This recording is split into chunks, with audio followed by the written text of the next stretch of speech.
Boa tarde a todos. Boa tarde aos membros da mesa. Sejam todos bem-vindos. É uma honra participar da primeira semana de mobilização do Fórum Social Mundial Direito e Justiça. Bem, eu me chamo Genife Pérez de Oliveira, eu sou professora do Instituto Federal do Acre, sou coordenadora do projeto Conscientize-se. Nessa tarde, eu estarei aqui como mediadora dessa mesa. Mas antes de darmos início ao nosso evento, eu gostaria de passar alguns informes. Aqui, disponibilizado no chat para vocês, existe uma lista de frequência para aqueles que já se inscreveram no evento. Aqueles que ainda não se inscreveram, o link de inscrição está disponível, vocês podem realizar a inscrição e depois preencher a lista de frequência para que sejam disponibilizados os certificados.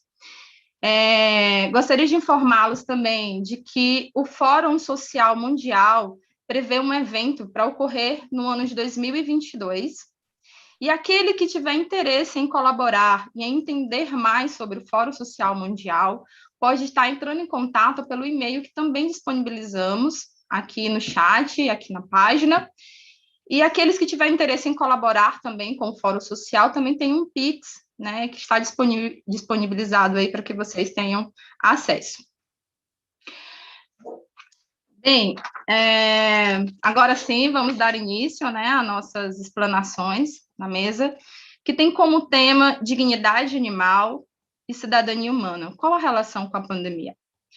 Para debater os temas conosco, hoje nós temos aqui presentes a Vanessa Negrini, que é doutora em Política de Comunicação, coordenadora executiva do Núcleo de Estudos sobre os Direitos Animais e Interseccionalidades, da Universidade de Brasília. Tatiane da Silva, que é professora do Instituto Federal de Ciência e Tecnologia do Acre, bióloga, doutora em Fisiologia e Bioquímica de Plantas e membro do projeto Conscientize-se.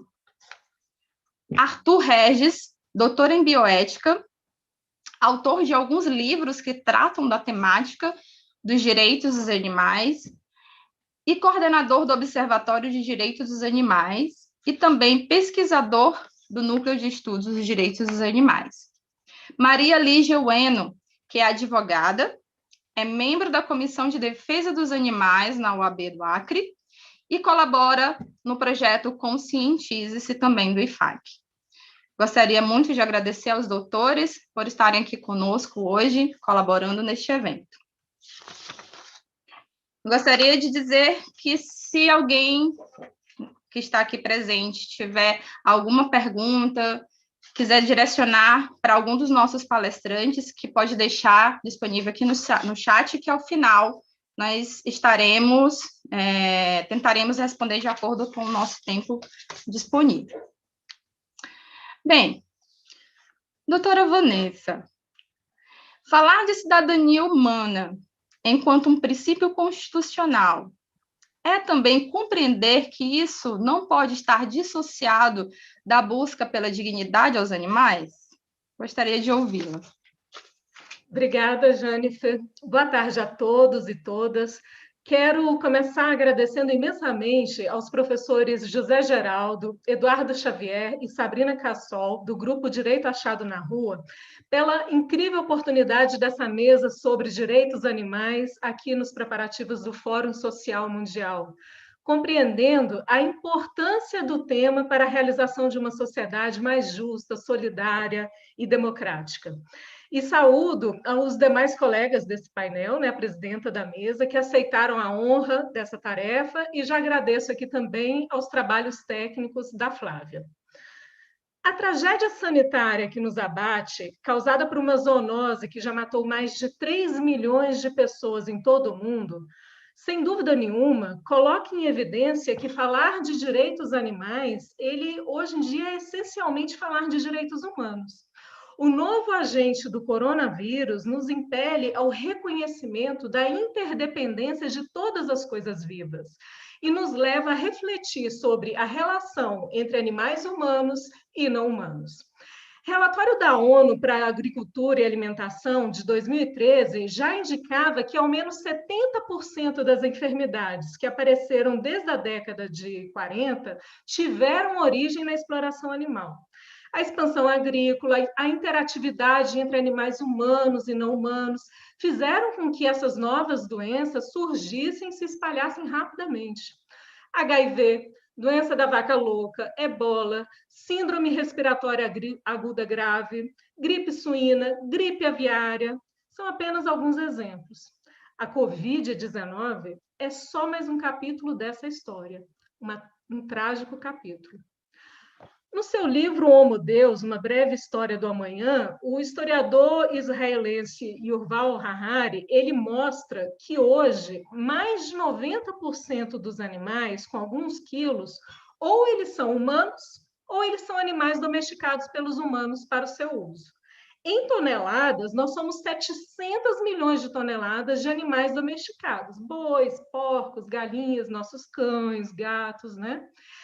300 milhões de toneladas de humanos e sobram apenas 100 milhões de toneladas de animais selvagens. Vocês conseguem perceber o enorme desequilíbrio que esses números revelam? Isso significa que os animais humanos e os animais que os humanos elegeram criar, seja para explorar e comer, no caso dos animais de produção, ou amar, né, quando se trata aí dos animais de estimação, os pets, né? Esses animais, eles dominam todo o cenário terrestre em detrimento de todos os demais seres.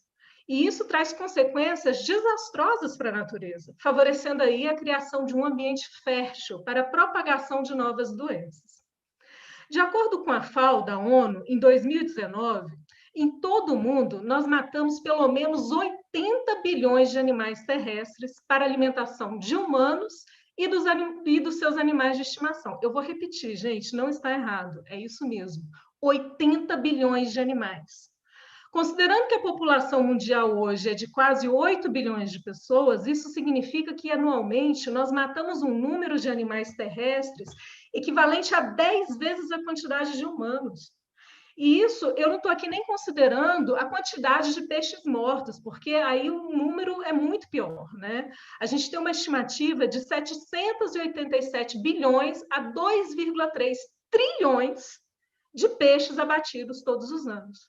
Percebem a gravidade desses números? Percebem o imenso desequilíbrio ecológico e o potencial pandêmico de todas essas mortes?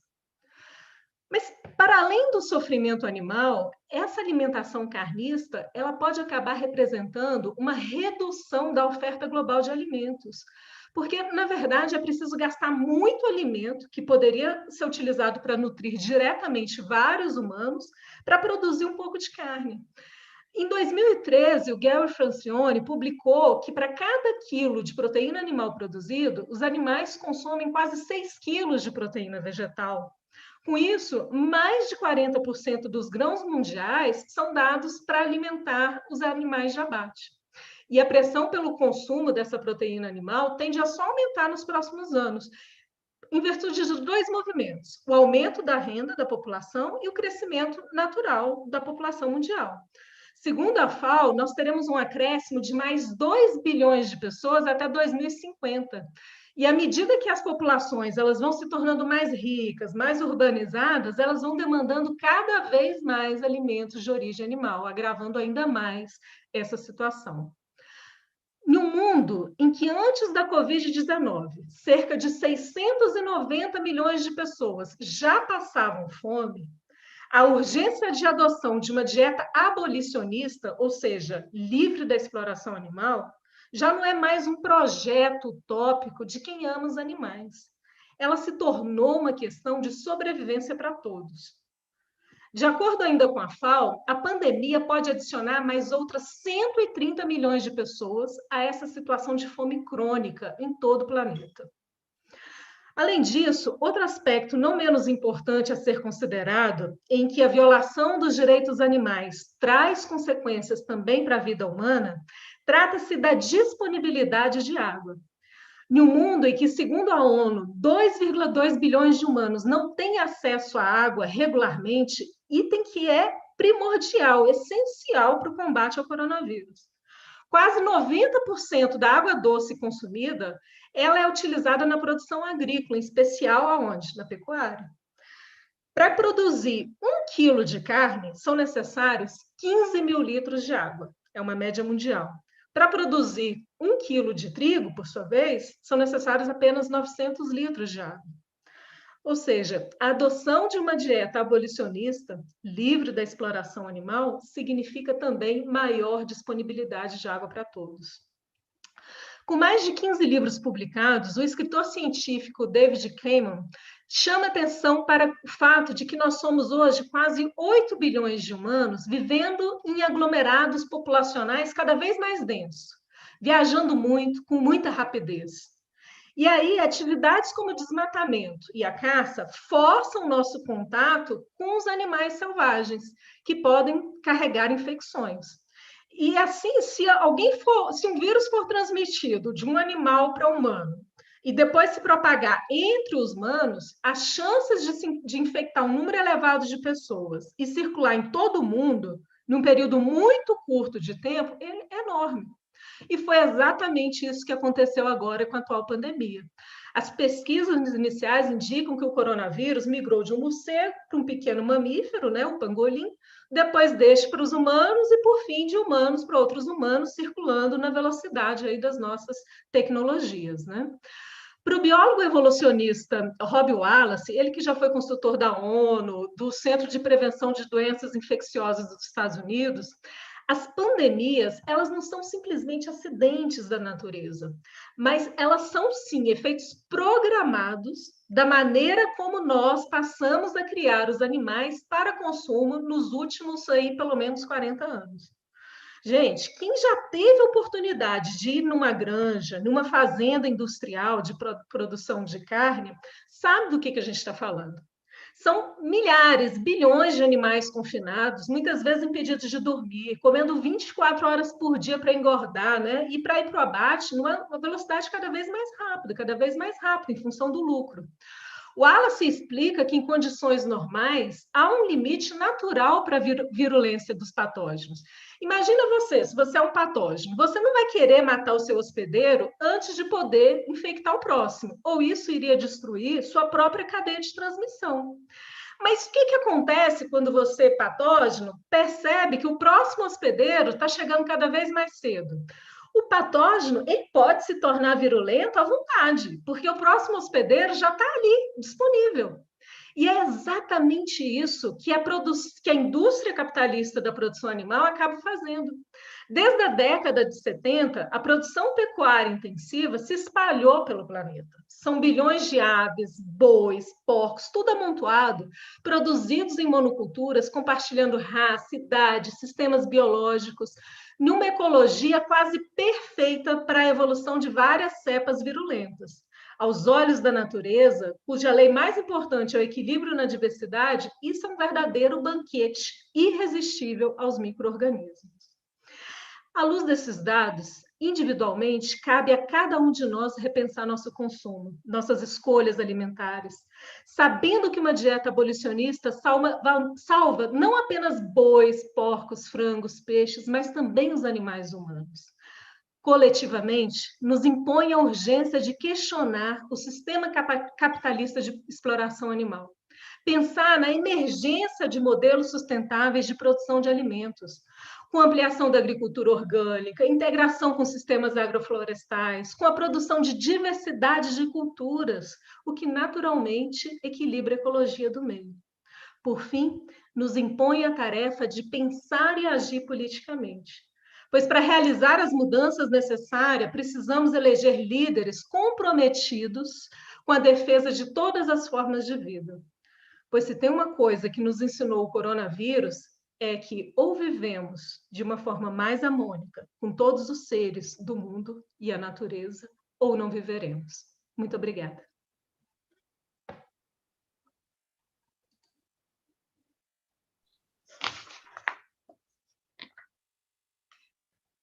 Muito obrigada, doutora Vanessa, pela importante explanação.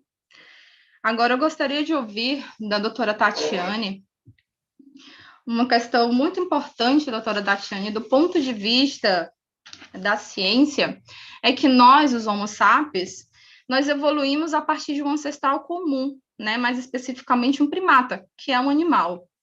Eu gostaria de ouvir da senhora, né, como que a nossa espécie ela se relaciona até hoje com outras espécies.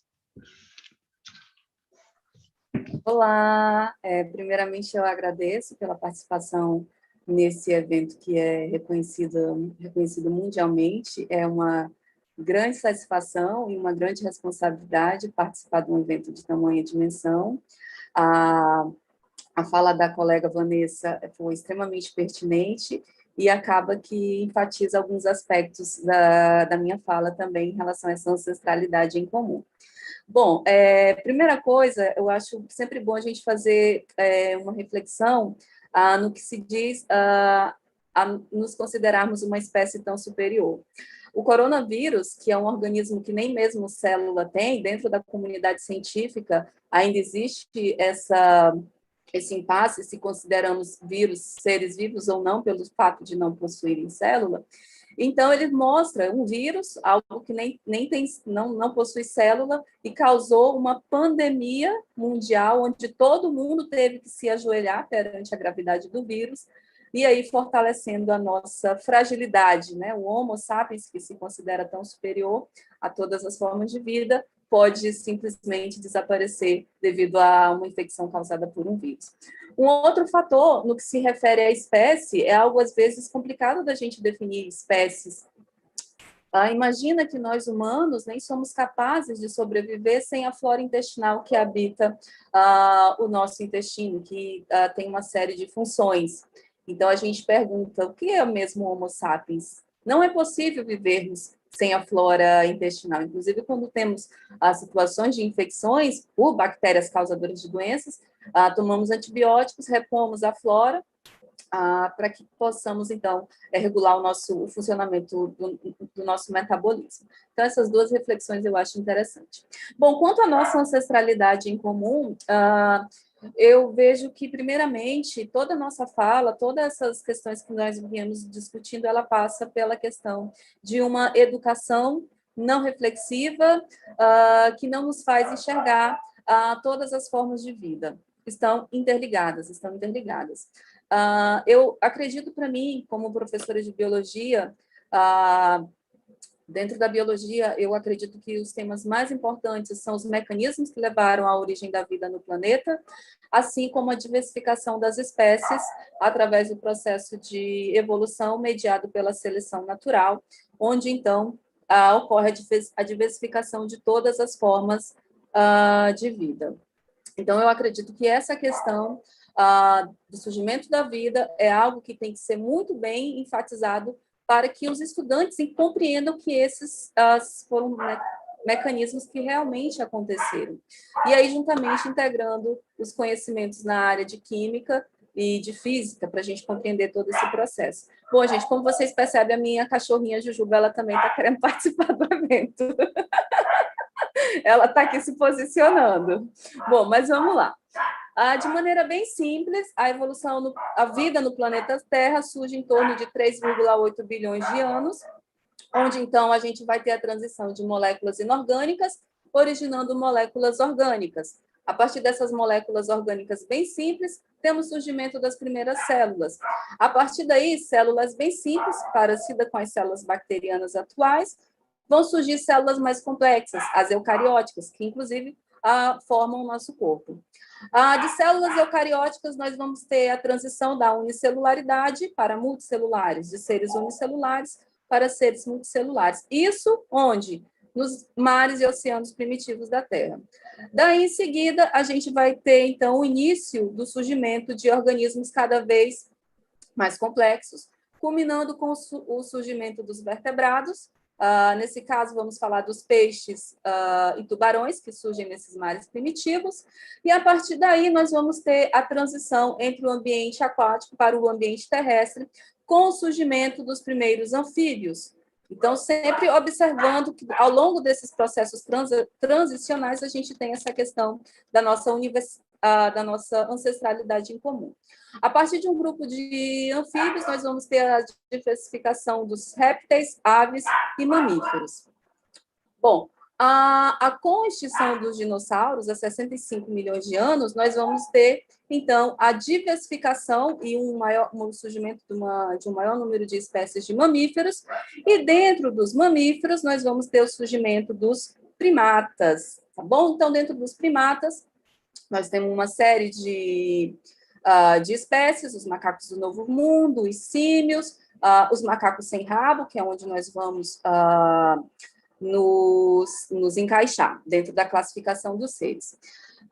De acordo com o biogeógrafo Jared Diamond, que é professor da Universidade da Califórnia, que escreveu um excelente livro, O Terceiro Chimpanzé, onde ele mostra todas as características que nós somos, sim, o chimpanzé, ele fala de maneira muito contundente o fato de nós compartilharmos em torno de 98% do nosso genoma é idêntico a um chimpanzé, ou seja, apenas 2% nos separa de um chimpanzé. E esses 2% provavelmente se refere à nossa cognição, ao desenvolvimento do nosso córtex pré-frontal, onde a gente vai desenvolver a inteligência, capacidade de fala, e a capacidade de fala, a linguagem, é algo que realmente definiu a espécie humana, porque hoje, se nós estamos aqui falando, foi porque um ancestral nosso adquiriu a capacidade de manter um diálogo e o outro conseguiu, então, escutar e traduzir aquela mensagem. Então, isso foi algo que realmente marca a espécie Homo sapiens. Bom, e por que nós somos todos, inclusive nós humanos, somos sim macacos? Hoje em dia se estuda a possibilidade de colocar tanto os chimpanzés como os bonobos, todos no mesmo gênero, o gênero Homo, pois, para ser um primata, o que ele tem? São mamíferos placentários durante o desenvolvimento embrionário, uma dentição adaptada ao hábito onívoro, cérebro bem desenvolvido, 5 dedos prênseis, e um polegar opositor. A gente também teve a perda da cauda, somos o único grupo apenas com 2 glândulas mamárias, e vivemos em sociedade. Então, todas essas são as características do primatas e que todos nós, Homo sapiens, também temos, apesar de nos colocarmos em uma situação de superioridade. Então, ao longo do processo evolutivo e do surgimento do Homo sapiens, o registro geológico, mostra que ele surgiu em torno de 200 mil anos atrás, caracterizado principalmente, que caracteriza a nossa espécie, com o maior cérebro e um córtex pré-frontal mais desenvolvido. Temos, então, essa capacidade da inteligência, que é isso, então, a nossa grande ferramenta para a gente sobreviver na competição entre os demais seres. No meio da savana africana, a nossa inteligência não serviria para nada, provavelmente nós seríamos predados por um leão com dentes e garras extremamente afiados, mas a inteligência fez com que a gente dominasse todas as outras espécies, e aí surgiu o que ficou conhecido como especismo. Na década de 70, um pesquisador americano, ele sugere esse termo, que é utilizado em justaposição ao racismo, ao machismo, e o especismo seria, então, a questão de o Homo sapiens se considerar uma espécie superior. Obviamente que o desenvolvimento da cognição, da inteligência, é algo raro na natureza. Somos a única espécie com essa tamanha complexidade e tamanha complexidade de invenção. Então, a gente inventou computador, redes sociais, internet, caneta, papel, tudo é resultado da criação humana. Mas, se a gente olhar lá atrás, continuamos ainda sendo macaco, continuamos ainda tendo uma ancestralidade em comum com todas as formas de vida. Compartilhamos algumas partes do nosso genoma, até mesmo com algumas espécies de bactérias. Algumas enzimas que participam de vias metabólicas essenciais do nosso organismo também são encontradas em espécies de bactérias. Tudo isso, então, reforçando a nossa ancestralidade em comum com todas as espécies. Mas existe algo muito interessante. Na Grécia Antiga, os grandes filósofos definiram questões éticas e morais, e cabe nós, nos dias atuais, analisarmos se é ético e moral continuarmos subjugando as demais formas de vida a nosso bel prazer. Bom, por último, eu gostaria de fechar a minha fala com uma frase do Charles Darwin, que diz que a diferença entre a capacidade mental do homem e a dos demais animais superiores, por mais grande que pareça, é certamente uma diferença de grau e não de tipo.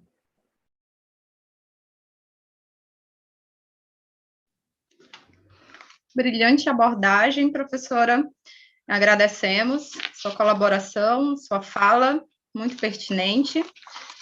Doutor Arthur, temos acompanhado durante esse governo inúmeros retrocessos de leis ambientais e de amparo à proteção animal.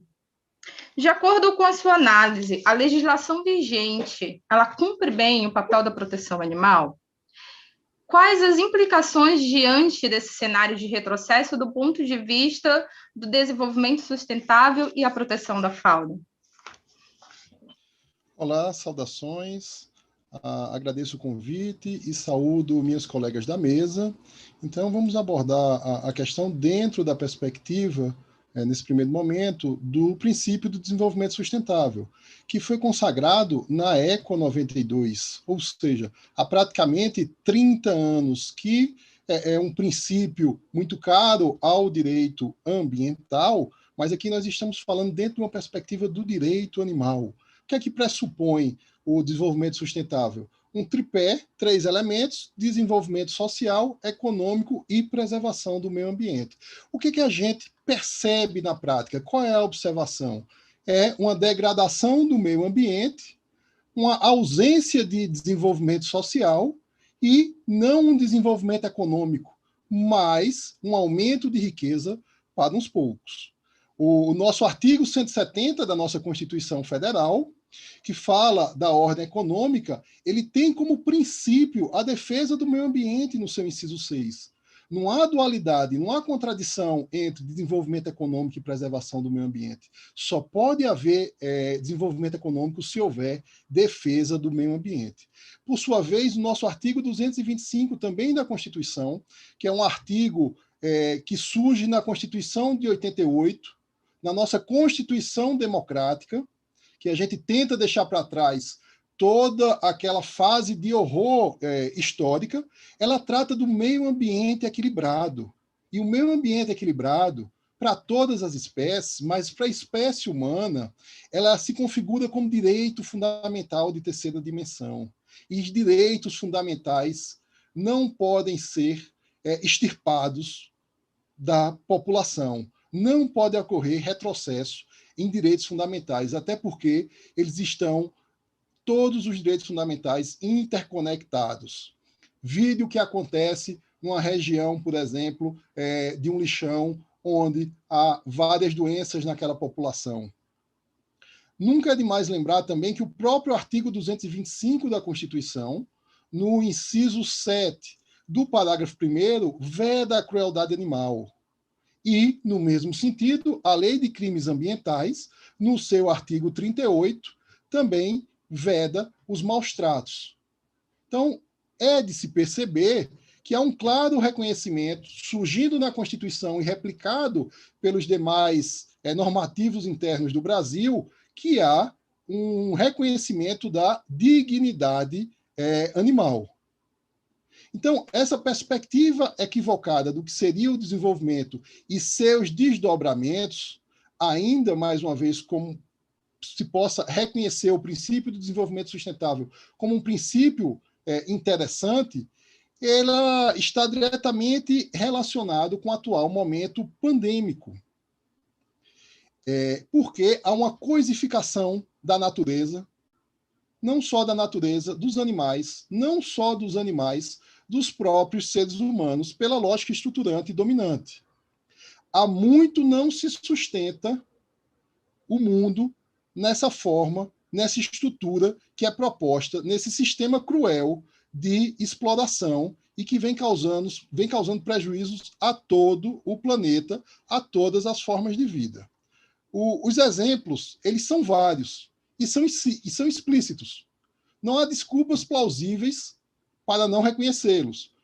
Como já foi citado aqui por alguma de minhas colegas, e com certeza será ainda abordado, questões como pesca intensiva, pecuária, desmatamento, ou seja, há um sistema vigente que ele é cruel e ele explora os animais e a natureza, e por isso que nós estamos dentro de um momento de pandemia, dentro de um momento de isolamento social. Gripes suínas, aviárias, SARS, Covid-19, são alguns exemplos históricos. Mas, se não houver uma mudança de perspectiva, não serão os únicos. As próximas pandemias, assim como a mudança climática, elas se aproximam. É necessário que ocorra uma mudança profunda e imediata.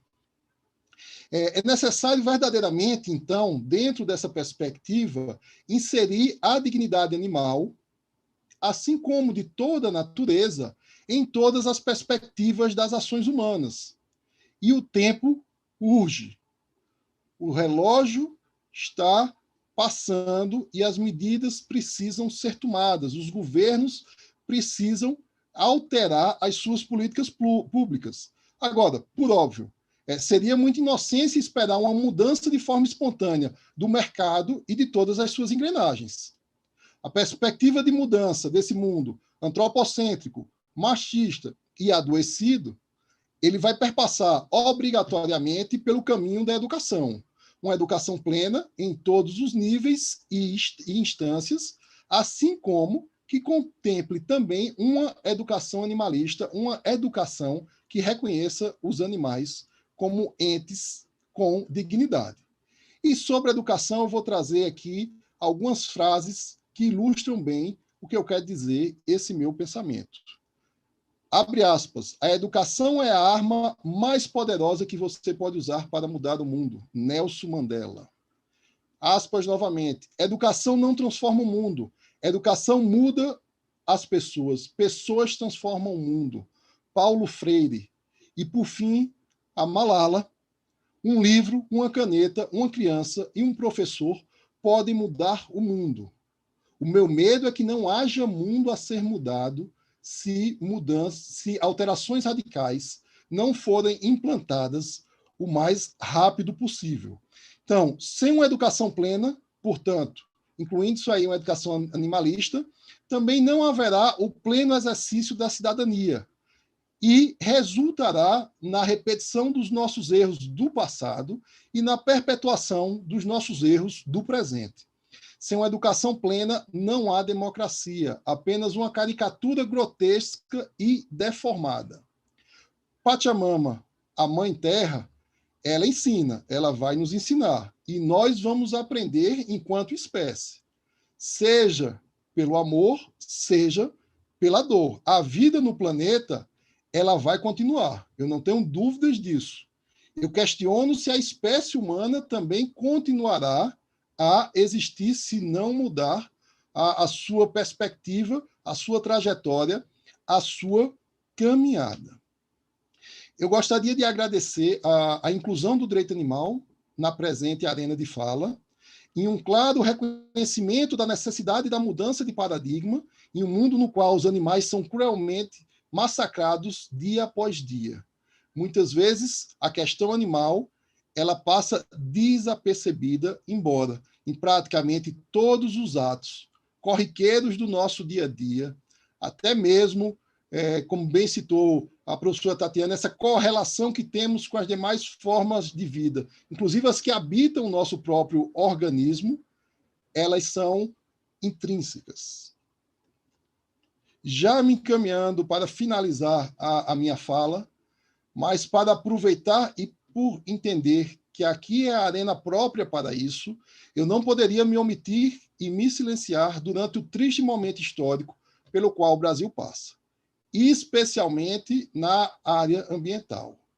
pode-se considerar que em governos anteriores o esforço na área ambiental foi menor do que o necessário, mas nunca houve um ministro do meio ambiente explicitamente contrário ao meio ambiente, explicitamente contrário à vida.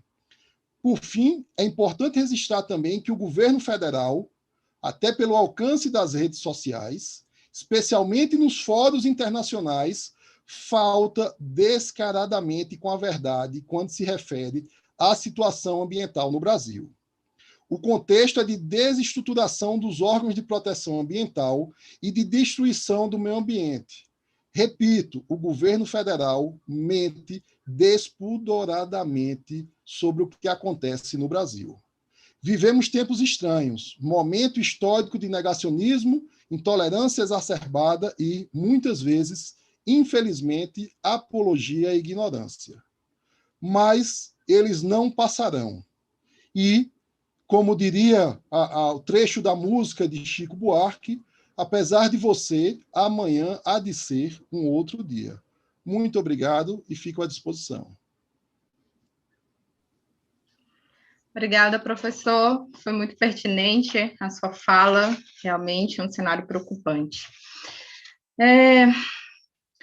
Vamos, então, ouvir a doutora Lígia. Doutora Lígia, eu gostaria da sua opinião, enquanto advogada, sobre o direito dos animais e as mudanças climáticas. Existe alguma relação? Quais os impactos temos sofridos com a relação, com as alterações climáticas, e como o homem ele tem contribuído para que elas ocorram? Olá, Janife. Olá a todos da mesa. Boa tarde para todos. Eu acho que, complementando a fala de todos até agora, um dos resultados da exploração animal são as mudanças climáticas. Nós acabamos de passar pela cúpula do clima, como bem observou o Dr. Arthur, e é uma cúpula que apela por medidas para reduzir os impactos humanos que aceleram as mudanças climáticas. De acordo com o painel internacional de mudanças climáticas, nós temos menos de uma década para adotar posturas para desacelerar as mudanças, que esse painel já projeta o nível do mar subindo até 2100, ainda que a gente consiga reduzir a meta da poluição a nível pré-industrial para 2030. Ou seja, o nosso oceano está subindo sem parar. Principalmente depois da Revolução Industrial, o homem não possui mais limites para a exploração. E a gente desenvolveu tecnologias cada vez mais predatórias, mais danosas para o meio ambiente, porque a gente enxerga o meio ambiente somente como um objeto de valor econômico, independentemente dos custos para a vida selvagem e para a nossa própria. E nos esquecemos que o meio ambiente é o meio do qual nossa sobrevivência depende, e para que a nossa vida exista, nós precisamos tratá-lo com equilíbrio. A importância de tomarmos decisões para conter os avanços das mudanças climáticas é extrema quando a gente considera que 60% da população de todo o mundo vive próximo a regiões costeiras ou mesmo no litoral e já sofre com as mudanças climáticas. É uma população que está diretamente atingida com a elevação dos níveis dos oceanos, e toda a população, seja costeira ou não, ela já sofre com os desastres naturais que se tornam cada vez mais comuns, como furacões, incêndios, grandes secas, chuvas torrenciais. E é urgente tratar esse assunto como premissa para a sobrevivência da vida no planeta, incluindo a vida humana, conhecida como civilizada, mas nós somos só uma das espécies que aqui habitam. O Brasil tem uma imensa costa litorânea e várias das nossas maiores metrópoles se encontram no litoral. Independente do nível dos oceanos, todos os brasileiros já estão sofrendo com as mudanças climáticas aceleradas, como secas, falta de alimentos, queimadas, poluição das águas, contaminação, doenças tropicais se proliferando. Por exemplo, a febre amarela em pleno centro urbano de São Paulo, ou surto de leptospirose aqui no Acre. E o surgimento das novas variantes agressivas da Covid, uma criação sui generis brasileira. Nós sabemos que 8 milhões de pessoas morrem todos os anos, 8 milhões, repetindo, morrem todos os anos em razão da poluição atmosférica, por doenças respiratórias ligadas a ela, e que até 2050 nós teremos 200 milhões de refugiados do clima, isso mesmo. Isso confirma a necessidade de preparar nossos cidadãos, nossos futuros cidadãos das próximas gerações, para exercer seus direitos, cobrar medidas públicas e posturas eficazes de nossos governos, de forma que a garantir que nós e nossas futuras gerações venham a usufruir de um ambiente ecologicamente equilibrado no futuro, bem como evitar as previsões de colapso que comprovam que o caos se instalará caso nada seja feito. No Brasil, a produção de alimentos sacrifica muito dos nossos biomas. De acordo com o ICMB, já temos 5 espécies extintas em nosso território e outras 5 extintas de todo o planeta, e mais de 1.000 espécies com algum tipo de risco de extinção. Tudo isso em razão da devastação de áreas para exploração de animais para consumo, seja para criar os animais ou para produzir a ração que eles consomem, considerando que 80% da soja produzida é destinada à ração, e também em razão do desmatamento que assola a vida silvestre nos coloca em contato com novas doenças, como essa pandemia, que pelo visto vai ser a primeira de muitas, e é o resultado de uma pressão nada racional para a abertura de pastagem, de culturas para produzir ração, e de uma exploração nada equilibrada da natureza. A economia dessa forma é imbecil, sem investimentos em tecnologias novas e de uma multiplicidade de produção de riquezas do país, nós vamos ser conduzidos apenas a um rastro de miséria como legado, para nós e para os nossos filhos. Nenhum país rico, desenvolvido, com alto IDH, possui uma economia baseada no extrativismo ou em exploração de commodities. Os economistas confirmam que depois dessa exploração inicial, existe um boom econômico na região, mas depois disso é uma decadência e sobra apenas miséria e subdesenvolvimento. O próprio Acre, que hoje eu moro, depois do boom da borracha, a economia do estado perdeu crescimento e a população daqui tem um dos piores IDHs do país, muito sem acesso à água tratada e sem acesso a saneamento básico como resultado. A doutora Camila Brancom, pesquisadora da East Anglia do Reino Unido, ela afirma que nós ainda usamos carvão e petróleo, tecnologias atrasadas do século retrasado e que já deveriam ter sido consideradas ultrapassadas se a gente tivesse investido em pesquisa e inovação. E que ela pontua que o único caminho para real sustentabilidade é a inovação técnica, é pesquisa, é ciência e é preservação. Quando a gente vê o relatório do Conselho Empresarial de Desenvolvimento Sustentável, em parceria com a Agência Internacional de Cooperação Alemã, a gente vê que para cada R$1 milhão adquiridos com a pecuária bovina, a gente gerou 22 em impacto ambiental. Ou seja, para cada 1 bilhão do nosso PIB de pecuária, ficamos com prejuízo na alçada de 22 milhões que nunca é reposto. Apenas geramos rastros de miséria nos locais que sobrevivem do agronegócio, e ainda por cima com subsídios públicos, que servem somente para enriquecer o sistema financeiro. As atividades pecuárias que exploram e violam direitos animais, e mesmo humanos, se considerarmos os escândalos recorrentes de assassínio de líderes indígenas e trabalho escravo. E nos resta um prejuízo de um PIB cujo lucro nunca é investido da forma dependemos menos da indústria agropecuária e preservamos mais nossas riquezas naturais de uma forma que nos leva a gerar cada vez um prejuízo maior e mais acumulado ano a ano. Enquanto estudos levantam que a Amazônia, em pé, gera uma receita de 7 trilhões ao ano e que não exploramos e nem desenvolvemos com os cortes regulares na pesquisa e na ciência nesse país. Nós temos um governo atual descompromissado com a pauta ambiental, que está desmontando a pasta ambiental desde que assumiu, e que nos levou ao aumento do impacto exponencial, considerando o aumento das queimadas de 2019 para cá, de centenas de campos de futebol, e muitas áreas protegidas são reservas indígenas, cuja demarcação foi paralisada desde então, além do aumento do assassinato dos líderes indígenas. Inclusive, nós tivemos a recente perda do povo Juma por Covid, em que seu último líder, Aruca Juma, morreu de Covid depois de receber o exclusivo brasileiro tratamento precoce. As ações humanas de exploração predatória estão nos levando ao colapso. Quando paramos para analisar, o Brasil é um país cuja boa parte da economia depende da agropecuária, e cujas ações atuais estão cada vez mais nos afunilando, e muito menos na ciência, que vem somando cortes e cortes nos orçamentos, como, por exemplo, o fim da CEITEC. Estamos indo na contramão com desmatamentos, queimadas para mineração e criação e alimentação de gado, e fomentando uma indústria cruel que não sustenta o país a médio ou longo prazo. Nós arcamos com todos os prejuízos, por exemplo, como deixado pelo desastre de Mariana e Brumadinho.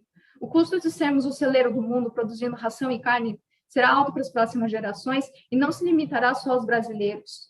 E nós poderemos, inclusive, incorporar parte dessa população futura prevista de refugiados do clima. Nós já percebemos que a nossa geração vem morrendo literalmente pagando o preço pelos avanços e degradações das gerações passadas e colhendo a miséria como resultado de investir numa economia predatória e nada plural. As violações a direitos humanos contra comunidades indígenas e quilombolas refletem exatamente a nossa relação desequilibrada com o meio ambiente, a percepção de que a defesa de direitos humanos se relaciona com a preservação dos ecossistemas para manter o equilíbrio da vida no planeta e no nosso país, para que todos neles residam, é fundamental para a saúde das próximas gerações e, digo mais, a existência das próximas gerações dos povos cuja sobrevivência já está ameaçada pela degradação ambiental. A mudança na nossa relação com os animais, sejam eles domésticos ou selvagens, precisa ser alterada urgente, imediatamente. Sem uma relação de respeito pela vida não humana, não vamos apenas sucumbir como sociedade, mas como espécie, colhendo fome, miséria e doenças. A mudança é fundamental para a nossa sobrevivência como espécie e para uma vida digna e universal.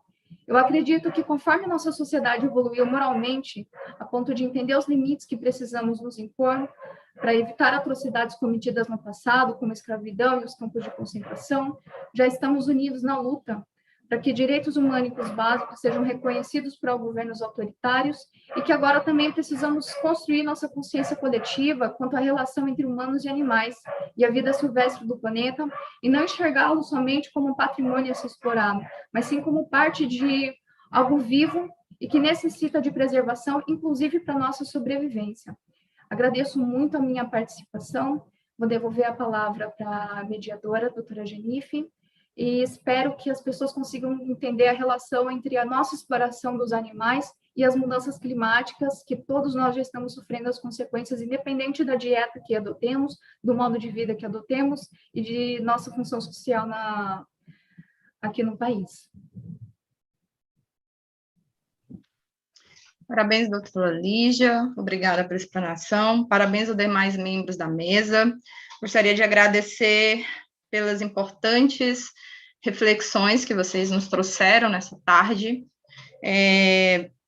Observei no chat, nós temos muita interação, muitos feedbacks positivos em relação ao tema debatido, mas nós não temos perguntas. Então, eu gostaria de fazer alguns agradecimentos, né, para darmos início ao encerramento da nossa mesa.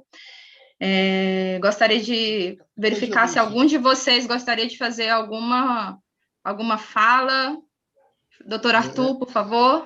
Perdão, mas eu sou mestre em quebrar protocolo. Eu acho que a Vanessa vai falar a mesma coisa que eu vou falar, que é a boiada está passando no Congresso Nacional, vaquejada, caça, suposta criação, entre aspas, de animais silvestres, mas a Vanessa tem acompanhado bem mais, então eu vou declinar a minha fala para a Vanessa poder explicitar um pouco mais. Ô, doutor Arthur, obrigado, mas eu acho que você tem tanto mais propriedade, que já acompanha bem mais tempo que eu, mas só para aproveitar esse momento, não poderia deixar de registrar o repúdio, acredito, de todos nós, com relação à aprovação ontem na Comissão do Meio Ambiente, proposta que reconhece a vaquejada como uma atividade desportiva, né? Nós estamos aí com uma emenda constitucional que teve um efeito retroagindo negativamente para a causa animal, né? Essa emenda constitucional 96 está sendo questionada lá no Supremo, e, enquanto isso, a boiada está passando realmente com a aprovação de todos esses retrocessos.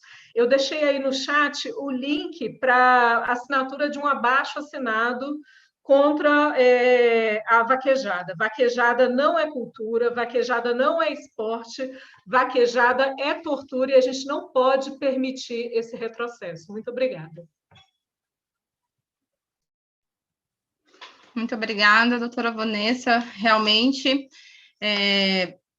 fala muito pertinente. Nós estamos vivendo um cenário de retrocesso diante da lei de proteção. Nossos projetos, os projetos que nós trabalhamos, doutora Vanessa, doutor Arthur, né, todos os membros da mesa, projeto o qual eu coordeno, trabalha justamente assuntos voltados à questão animal. Então, nós deixamos aqui para vocês no chat, se vocês puderem acessar, acompanhar o nosso trabalho nas redes sociais.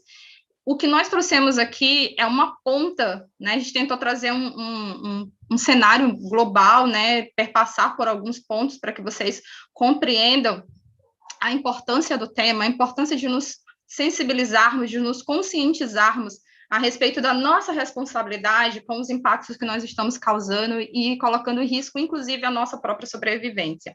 Então, temas importantes que nós nem chegamos a discutir aqui, a gente discute lá no nosso projeto. Então, estão todos vocês convidados a nos acompanhar, a interagir conosco nas nossas redes sociais. De repente, não surgiu uma dúvida agora, mas talvez vocês queiram saber uma informação mais para frente, né?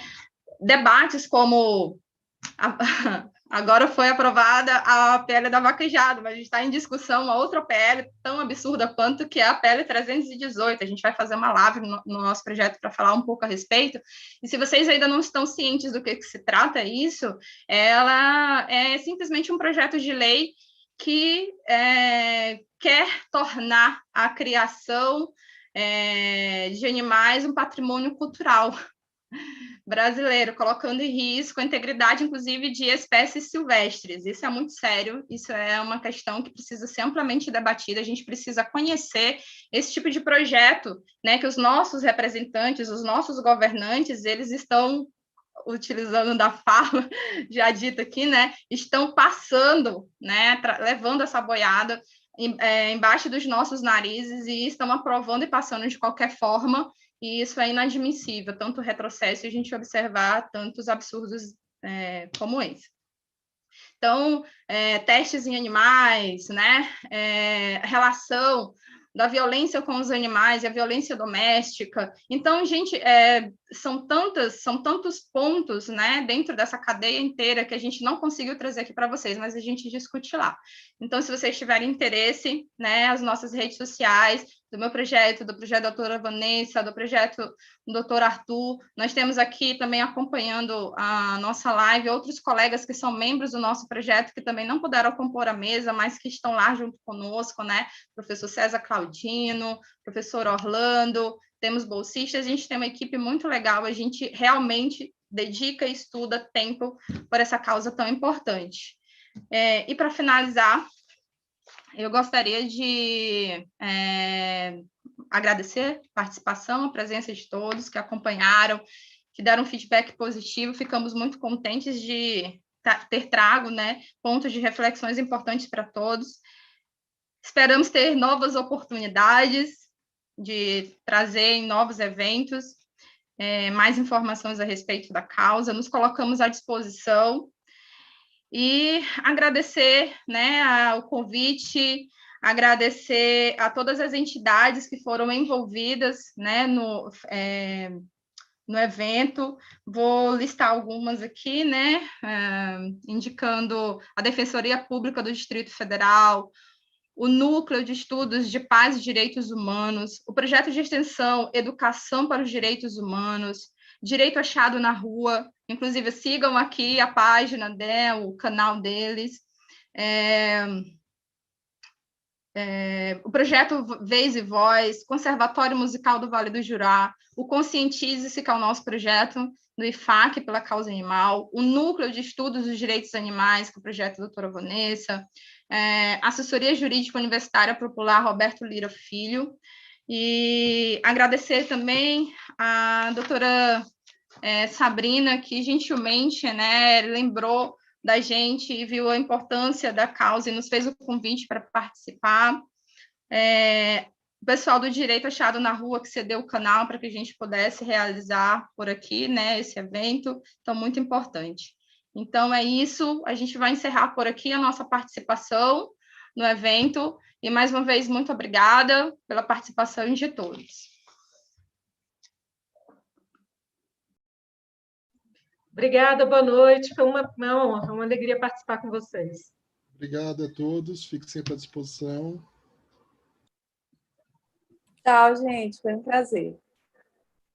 Até a próxima, gente. Muito obrigada.